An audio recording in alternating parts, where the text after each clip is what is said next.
This lesson is pretty independent. I'm going to review how to access Newsela. So let's get started from Google Classroom.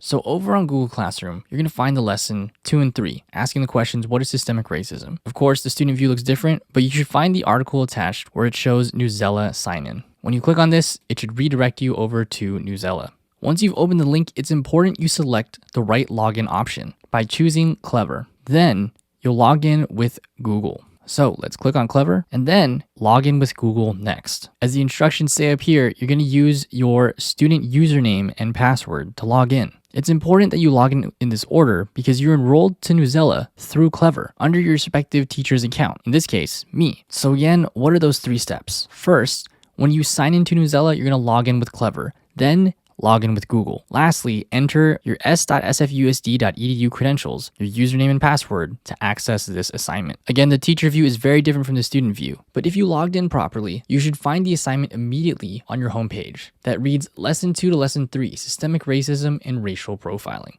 Once the assignment is open, you should be able to open one of the 2 articles. Here it shows the racial profiling one, and if I scroll down, it'll show the significance of racism.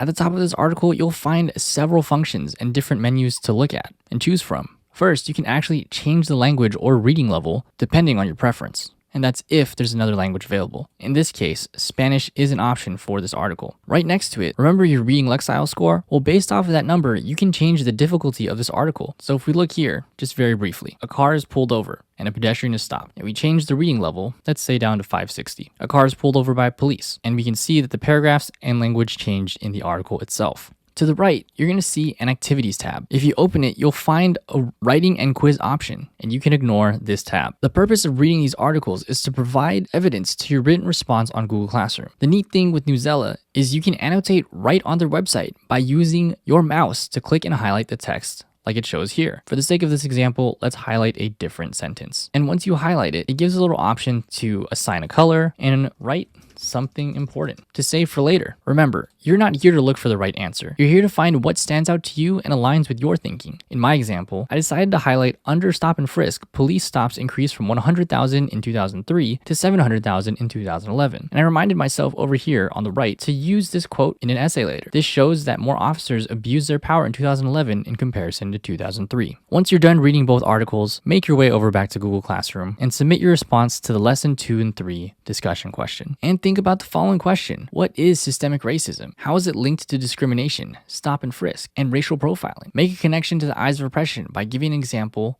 for each to explain your thinking. And by each, I specifically mean systemic racism, discrimination, stop and frisk, and racial profiling. I hope that walkthrough of Newsela was helpful for you. If you have any questions or face any trouble accessing the assignment, feel free to contact me. All right, I'll see you in the next one. Peace.